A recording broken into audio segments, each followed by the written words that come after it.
is Zach Ryan, Program Officer with Senior Corps. I have with me today Patty Stengel, also a Program Officer in Senior Corps. And Patty is going to be assisting with the question and answer session.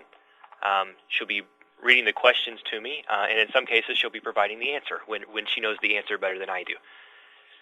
So welcome everyone, and today what we're going to do is walk through the eGrants performance measures entry screens, the part of the application, of the Senior Corps application. So before we get started, there are a couple of documents, or one document in particular that will be helpful for you to have with you, which is the worksheets. The worksheets are available on the RSVP NOFA website, and these worksheets are intended to help you prepare to enter your information into eGrants.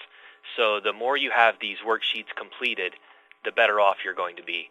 Another thing that's going to be helpful for you to have with you are, if you are a current RSVP grantee and you've been using the old system, you may have your work plans. If you're a new applicant, you want to have some descriptions of these fields available, and not necessarily those fields, but these. So you want to be able to have your service activity to describe your service activity, your outcome instrument, and be able to describe your outcome instrument. This is really just going to prepare you so that when you sit down to enter the information in eGrants, you're ready to go.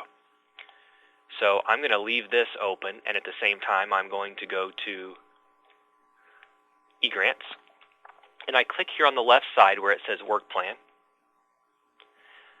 That's going to create a link in the center of my page. I click here, and this is actually going to open up the eGrants, what we call the Performance Measures Entry module, or the Performance Measures module. So you'll notice that on most of the screens, or maybe all of the screens in the Performance Measure module, you have some screen instructions here on the left side that will help guide you through the entry. You can collapse those if you'd like to provide some more space on your screen. And the first time I'm in here, I'm going to click Begin. And this takes me to the first tab where I actually have to do something or make some choices. So you'll see here that we have all of our focus areas listed.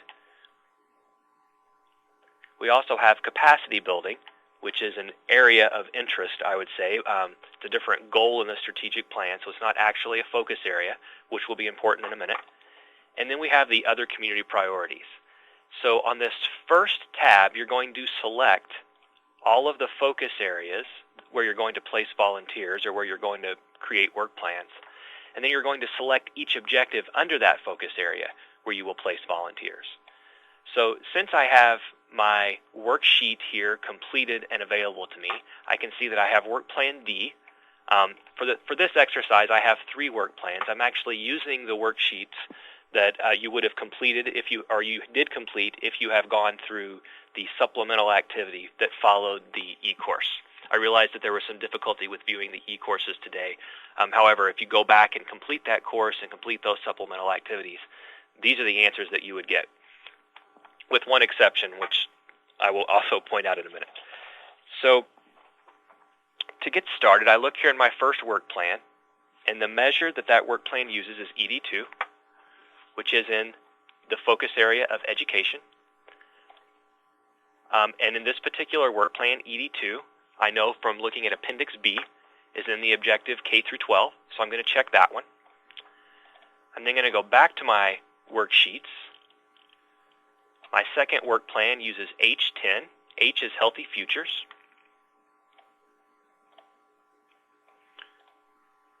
And this particular one is Obesity and Food. Again, reference Appendix B if there are any questions about service activities and where your activities may fall in terms of the national performance measures. And then I'm going to go back to my worksheet, to my third work plan, and see the output here. Grantee met its target for community priority. I know that this is actually an other community priorities work plan, which are the work plans that do not use national performance measures. After I've done that, for RSVP, I have to select my primary focus area. And so I know from Appendix B, and because I've reviewed the requirements, that I am required to place at least 25% of my unduplicated volunteers in my primary focus area. And so In my case, I've only selected 2 focus areas. Even though I have selected other community priorities, that's outside really of the strategic plan. Still valuable activities, and they are community priorities, and they are important, but they are not within the strategic plan focus areas. And also, had I selected capacity building, it would not show up in this list because it's not a focus area either. It's a different goal in terms of the strategic plan. So both important, but both not available as my primary focus area. So in this case, I'm going to select as my primary focus area Healthy Futures,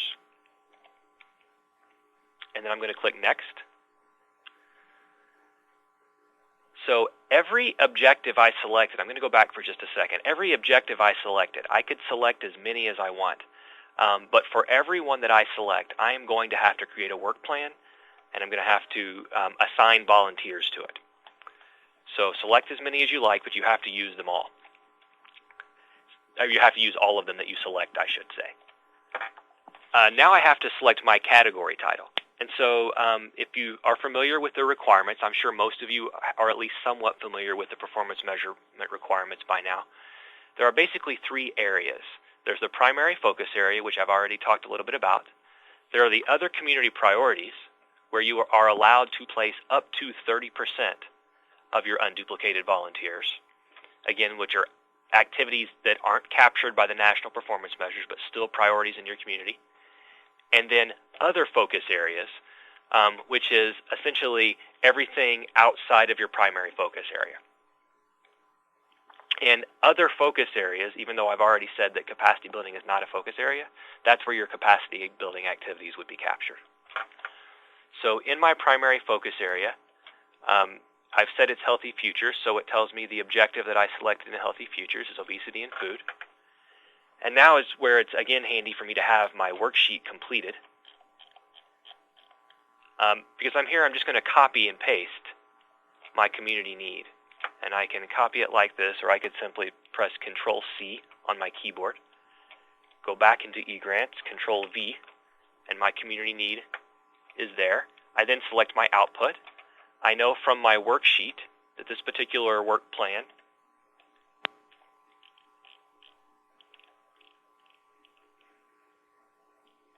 and I may have actually just pasted the wrong. I did. So helpful tip here. When you're looking at your worksheets, make sure you're matching them to the correct work plans. So let's actually do it in order. So my primary focus area first, obesity and food. That is work plan E. So I highlight that community need. Paste it in. There we go. And my output, in this case, is measure H10, which is the number of individuals receiving emergency food from food banks. We get a lot of questions, actually, about the difference between H10 and H11 because they are both alleviating hunger. The difference is H10 is really for emergency food services, and H11 is really geared towards long-term hunger. So basically, people can come back and keep coming back to your organization or to get services through H11, and H10 is really intended to be short-term. So I select my instrument from the list. I provide an instrument description here. If you would like to know what must be included in this field, that's actually a part of the application instructions. And Patty, can you help me here and remember offhand a description for what exactly we are to include here? Sure. Give me just a minute. So for the instrument description, yes, this is where you're going to give the name of the instrument, and then you're going to briefly describe who will collect the data and from whom and when it will be collected. And if you need to reference that, it's on page 14 of the grant application instructions. Thank you. Since I knew it was in the application instructions, I didn't want to misrepresent what those instructions say. So then I just put test here just to save us time so we can get through all of these work plans. I then select my outcome, which again I entered on this worksheet. Select an instrument again.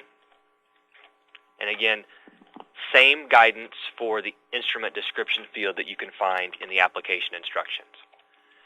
So then the next thing I have to do is select my service activity or activities. And when I get to this part, I can select, there are 3 available here. And I could select 1, I could select 2, I could select all 3. But you want to keep in mind that this is what determines work plans. So for each activity that I select, I'm actually going to generate a separate work plan. So if my volunteers are doing collection, distribution, and general food pantry support, I choose one based on what I want the identity of my project to be, my sponsor's goals, and my sponsor's mission, or where I can best capture the impact is another option. So we realize that it's not necessarily going to just this one description, this service activity. I check that box. It may not capture everything that they are doing, but you can separate and say these 4 people are doing distribution, these 9 are doing collection. Likely not that practical in the world of RSVP project management, so you simply pick one. So in this case, we are doing food distribution. And then I provide a description of that service activity. And that is also listed in the application instructions. In this case, I'm going to copy it because I had an existing work plan, and I decided my service activity doesn't need to change. And then I click Add PM. Now this looks like a small field for the service activity description, but it actually will hold as much text as this one here. We just had to make it smaller in order to fit all of this on the page. So I click Add PM, and you'll see that it has created a line at the top of my page, lists all of my service activities. If I had selected more than one service activity, they would all be listed here with an ellipsis or ... If I hover over, I can see the full text of each service activity, and the same with the measures. So it just provides a summary line at the top here. So I can then continue. I know that I also have other focus areas, K through 12 success. And again, I could simply copy this information from either those work plans or my work plans that I completed prior to logging on to eGrants. My output and outcome in this case, my output is ED2 and my outcome is ED5. Have to enter an instrument and instrument description. Again, please don't enter test. Even if it is a test, in this case, you would need more information. Again, the instrument description, what we're asking for there is included in the application instructions. And then here I have some more choices for service activities. Again, I have the opportunity to separate and say these volunteers were in faith-based schools, these were in public schools. Because some people ask, and it's helpful for us, honestly, if we can collect all of that information, because people say, oh, so RSVP volunteers tutored 100,000 children. How many of those were faith-based schools? So the more that you can separate there, the better. However, it's not required. The goal here is not to place additional burden. It's to give us the opportunity to provide as much information to stakeholders as we can. And the same goes for you. You may want to report this information to people also, and it may be helpful for you just to start capturing it at the work plan level. So in this case, I can go back to my worksheets and see that these volunteers are actually tutoring in public schools. I click Add PM. And I've added another one. I have one more to go. This one is Other Community Priorities. And here you can only have one work plan for other community priorities. So there may be multiple activities, and you may certainly address them all both in the community need. You may be addressing multiple needs. You likely are. And in the service activity description. So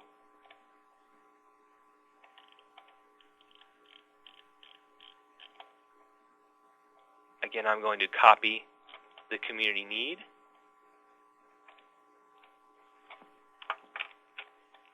Select my output. I only have one choice here, and you'll see it's not really a traditional output. It simply says grantee met their target for community priority activity? Yes or no? And so what you are going to do is you're going to set internal targets and then report back to us whether or not you met those targets or not. You won't necessarily tell us, or you won't tell us in the application what those actual targets are. Then select your instrument, complete the instrument description field. There is no option for an outcome here. And then for service activities, I simply check Other, and then I can provide a description of what those activities are. And it could be a fairly long description. There may be multiple activities. Again, it holds as much text as the community need field. It just looks a lot smaller. So I click Add PM, and I have now essentially created all of my work plans. The next step is to click the Next button at the bottom and enter all of my targets. And so by targets, we mean not only our output and outcome targets, but also the target number of unduplicated volunteers. Keeping in mind we understand this is application stage prior to when the grant begins, but we're asking you to provide information on what you anticipate you will accomplish in the third year of your grant. So these are annual targets, so my project's total number of unduplicated volunteers, in this case, is 20. Just for the sake of the exercise, I realize that would be a small RSVP project. So 20 total unduplicated volunteers. This is how many volunteers I plan to have serving by the third year of my grant. So I can go back to my worksheets, and I can see how I have placed my volunteers in work plan. So in my first one, which is my education work plan, I have placed 7 unduplicated volunteers and 10 total volunteers. So in education, 7 unduplicated, 12 total.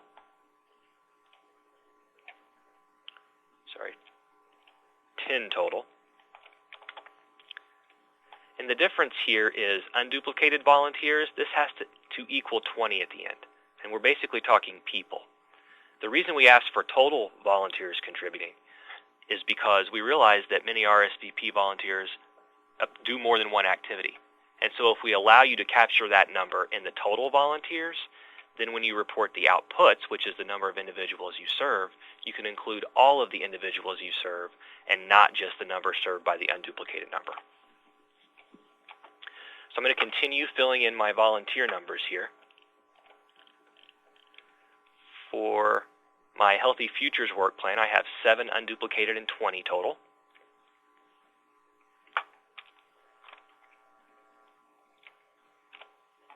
And then for my Community Priorities work plan, 5 unduplicated and 10 total.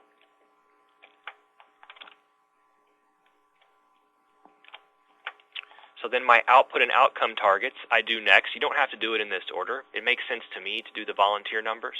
And here's where I mentioned earlier there's one exception where the worksheets, there's actually an error on one of the worksheets. The unduplicated number for volunteers in food distribution should be 8.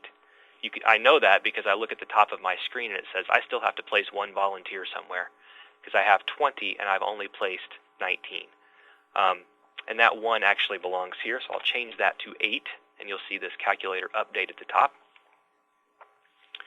It also tells me I had to place at least 5, 25% in my primary focus area. I've placed 8, so I'm good there.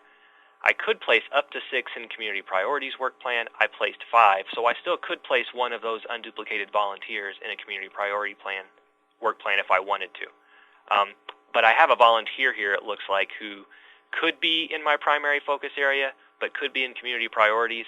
And for the unduplicated volunteer purposes, I'm putting it in my primary focus area because I prioritized that work plan.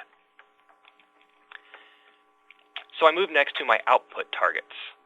So for my food, we'll start at the bottom with the community priority. So I have 2 volunteer stations. You can see that there's not an output listed here. And the reason is I have 2 stations. So this is a yes-no. Remember, grantee met target for community priority. Your target here in your application should always be 1. What you're telling us is 1, yes, I am going to accomplish that target. The targets you will keep elsewhere. You will not put them into this system.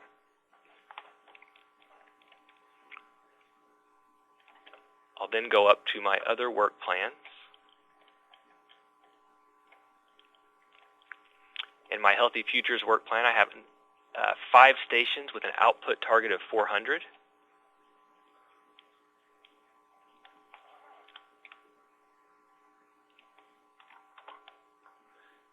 And I can hover over here and say that means there are 400 people, 400 individuals receiving emergency food through my services.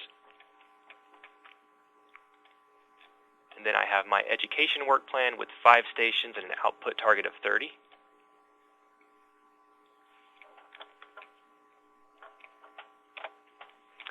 Now I need my outcome targets for these 2 work plans because these are both outcome-based work plans. So in my education, my outcome target is 24.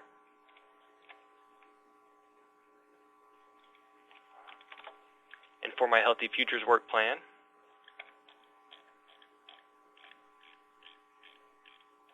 my outcome target is 39.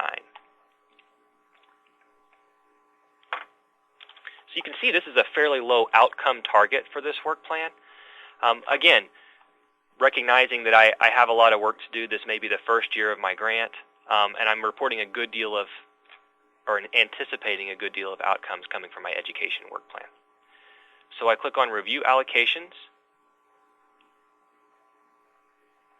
Tells me that all the rules have been satisfied. So, and I'm going to pause right now and ask Patty if anybody has any questions. The first question is a bit of a technical question, actually. I'm not sure if we'll be able to answer it, but I'll go ahead and ask just in case Jennifer or Papa can help us out. How can I print the transcript from the previous live session? So I do believe that the transcripts will be made available, but that is a technical question. And so should we go to the help desk? I would suggest going to the help desk with that question. Yes, and that's available if you click on the eye icon in the virtual conference. There's a Senior Corps Virtual Conference Help Desk chat room. So the next question is, when should I expect to achieve the targets I put in my work plans? In the 3rd year.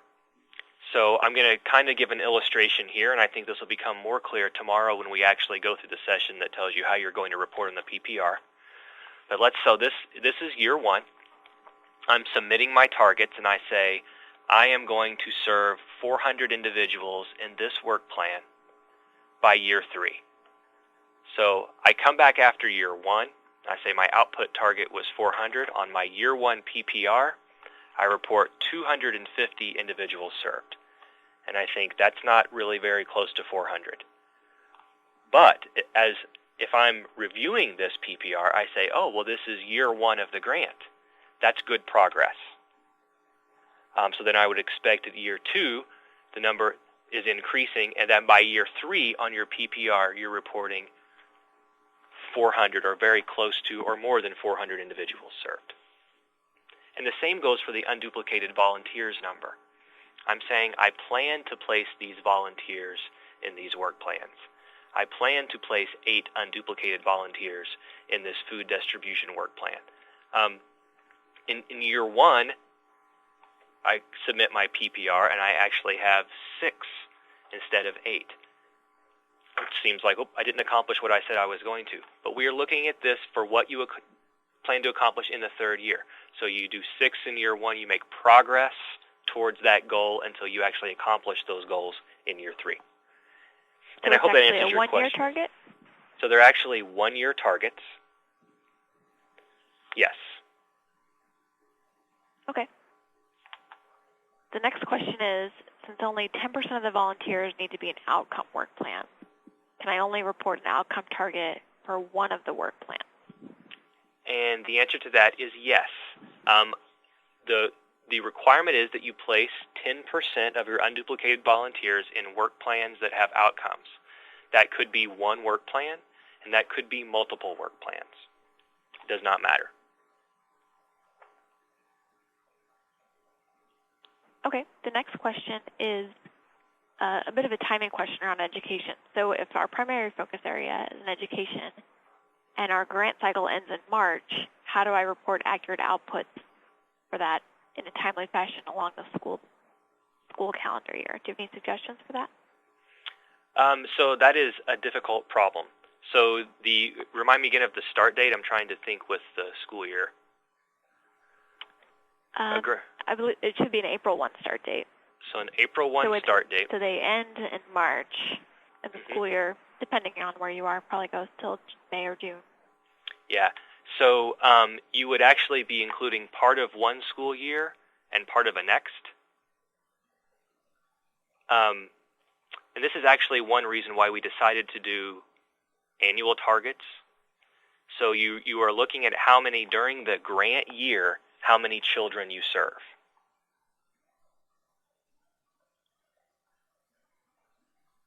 And I hope that answers the question. So I start in April, and I have part of the school year through early June. So I have those kids, and so it could be that you're including those kids plus the kids in the next school year, or it could be that they're the same kids. It depends on the design of your program. I can see how it would work either way. So if it's a case where the volunteer follows the child, you would count the child once because it's the same grant year. But if it's one child in one school year and then assigned to another child in the next school year, then you would count both children. Okay. And I hope that answers your question. Okay. The next question is about determining target numbers. Do you have any advice on determining target numbers?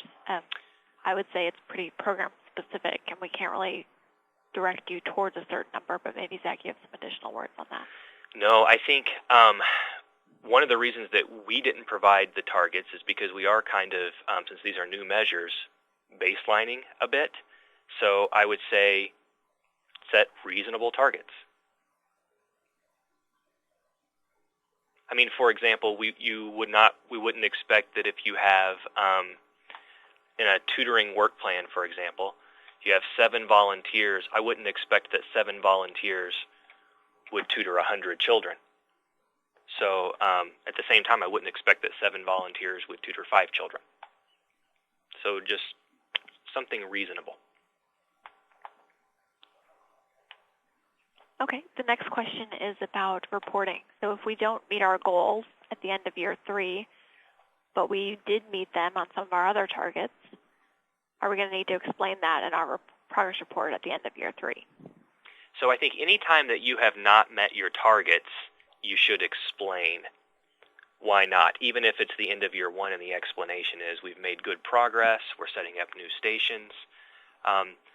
As far as what happens after year 3, I think that's something that we will issue guidance on later, but Patty, this is a place where I'd like for you to chime in. Sure. When the PPR instructions come out, there will be specific information about how you report on these specific targets.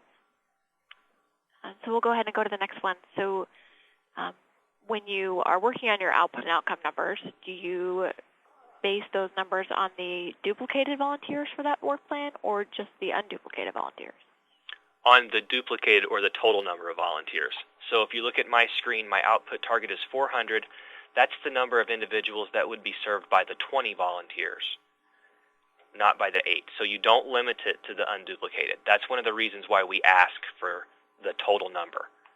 So that way we could say, if someone asked us, 20 volunteers provided services that allowed for 400 people to receive emergency food services.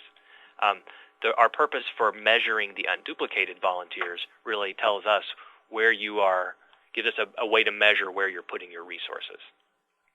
It's an input.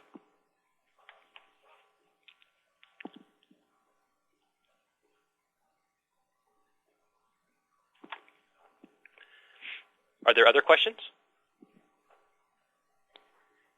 There are. So okay. This next one, maybe you can help figure out this particular question. So the question is, why is the number of total volunteers in obesity and food 20 when the others are 10? Oh, that's... The actual total in the exercise is 8, not 20. So that was the correction you were making, right? So the correction I made was originally I had 7 here, and that did not fulfill my requirement that I said I was going to have 20 total unduplicated volunteers. and that was just an error on the worksheet. So I corrected that to 8. The reason the total volunteers contributing here, I see why you would be confused. This 20 does not have to match this number. This 20 could be any number. It's the total number of people who are serving in this work plan. So for example, I have, it could be 14, right? Because that's the total number of people who are serving in this work plan. It couldn't exceed 20 because I've said I only have 20 total people up here. So the reason is because it looks like all of my volunteers actually serve in this work plan. Half of them serve here, and half of them serve here. And I hope that it answers the question.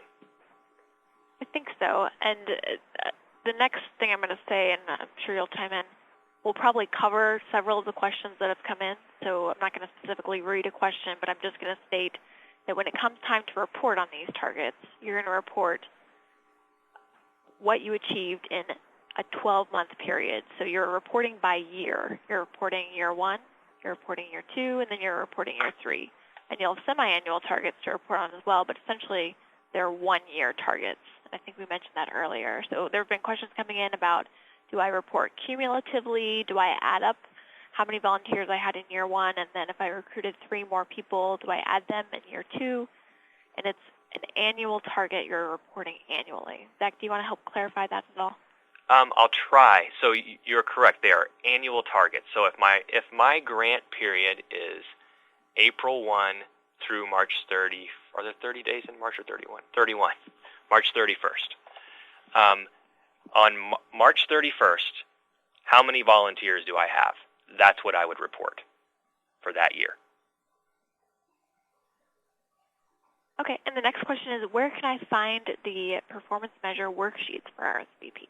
So the performance measure worksheets are actually available on the corporation website. And I believe, Patty, are they specifically on the NOFO page? Yes, you can find them on nationalservice.gov/RSVP competition.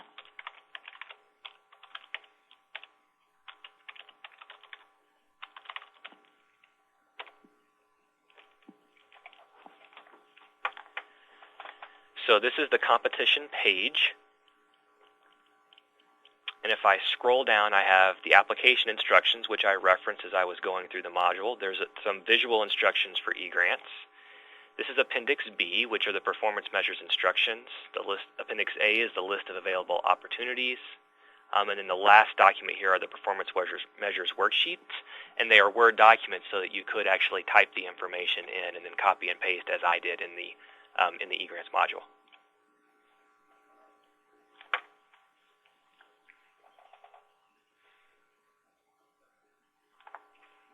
I'm just going to click, and Patty, you can keep asking questions. Go to the Summary tab.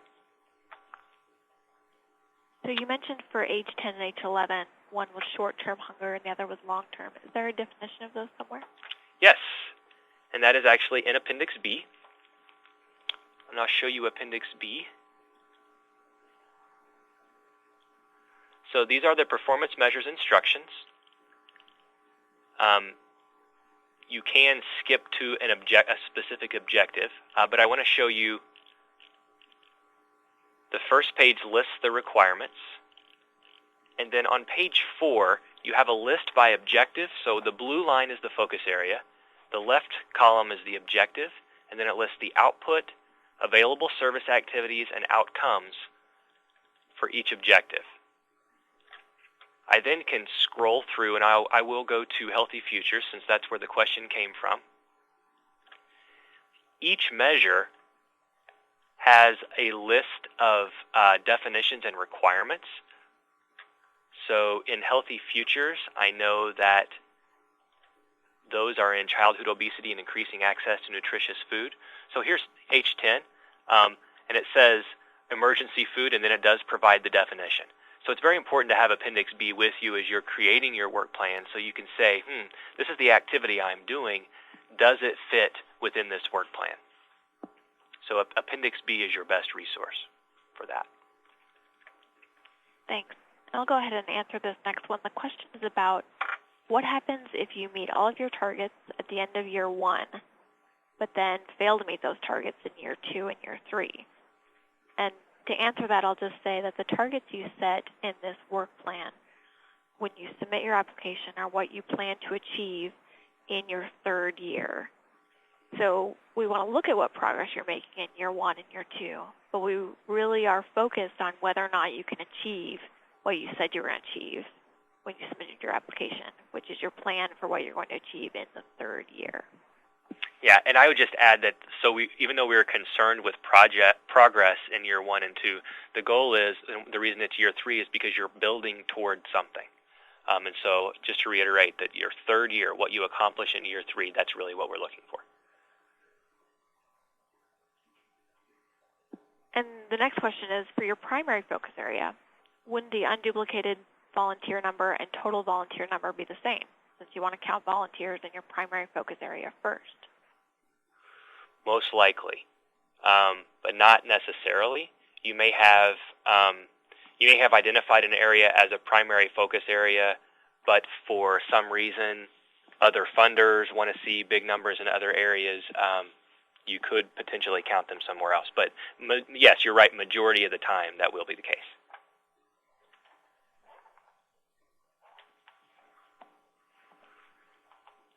Okay, and there aren't any other questions at this point.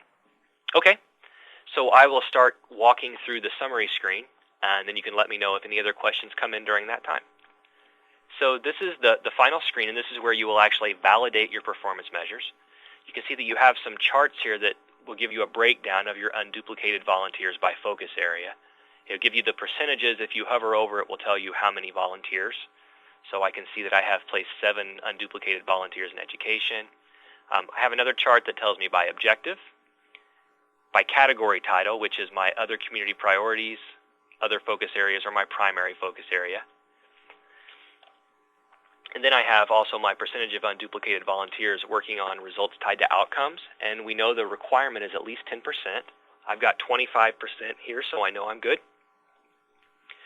So on this page, you'll also see at the bottom, each work plan will have a line, and you can click on one to expand a particular work plan.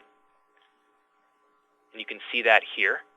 I could click and go back and edit it, or I could print a specific measure. If I click on print this measure, it will create a PDF for me that I could either save to my desktop or I could print. I can also go up to the top of the screen here and click print PDF for all performance measures. And this will print not only my work plans, but also these charts, which I think can be useful, especially for most of our projects are larger than 20 volunteers. So this is simplifying things a bit. Then you will get a printout of all of your work plans. You will get something very similar to this, minus the pretty charts, when you print your application for federal assistance or your 424 report from eGrants. So what I can do at this time is click on Validate Performance Measures. It will tell me that all my performance measures are valid. If for some reason you have difficulty doing that, a couple of things to check. Oftentimes on the Objective tab, people may have selected a particular objective and then not created a work plan for it. Or the other thing we see is that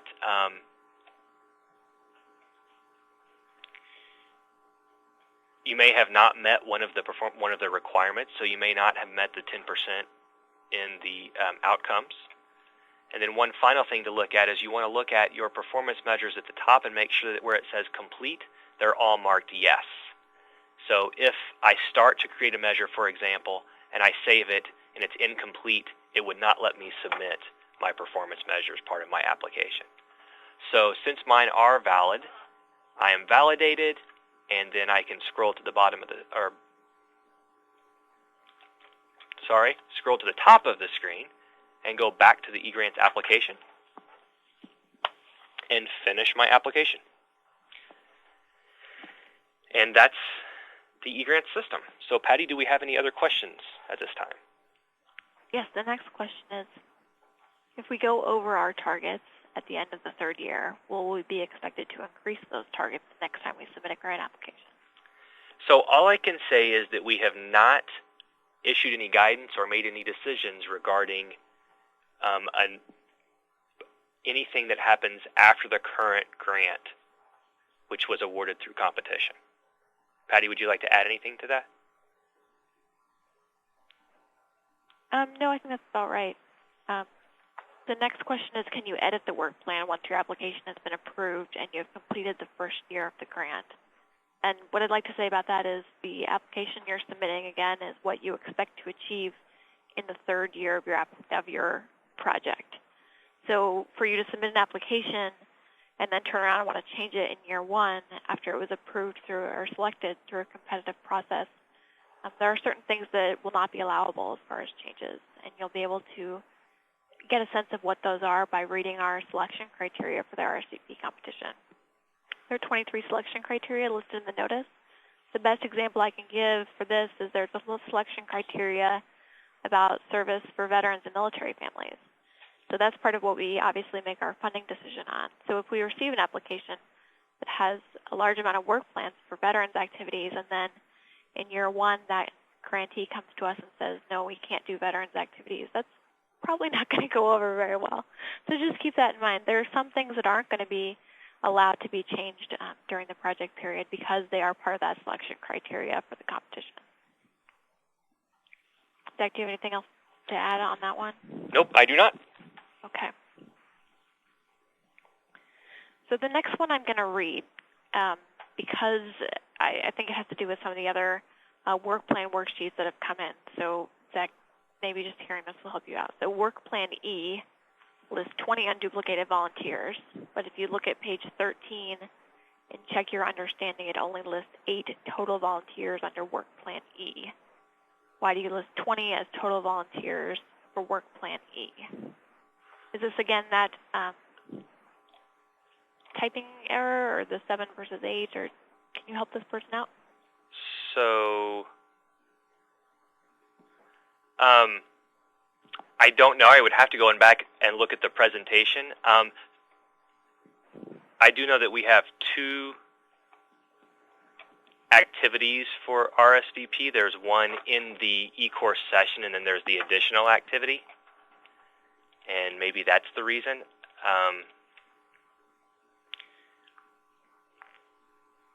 So Work Plan E, is that the one she's asking about, Patty? Or he's? Yes. So here it says 8 volunteers will serve at food distribution sites. And I think what it's doing is simplifying it to, yeah, this is where the error was, that I changed it to 8. And what it's doing is it's simplifying that particular work plan to include the unduplicated volunteers only. So that's why there's the 8. And the total volunteers would be the total number of volunteers who are serving, not the unduplicated number. Okay, thank you. And then the next question is, if your targets are to be accomplished in 3 years, will we still submit a new grant each year for those 3 years?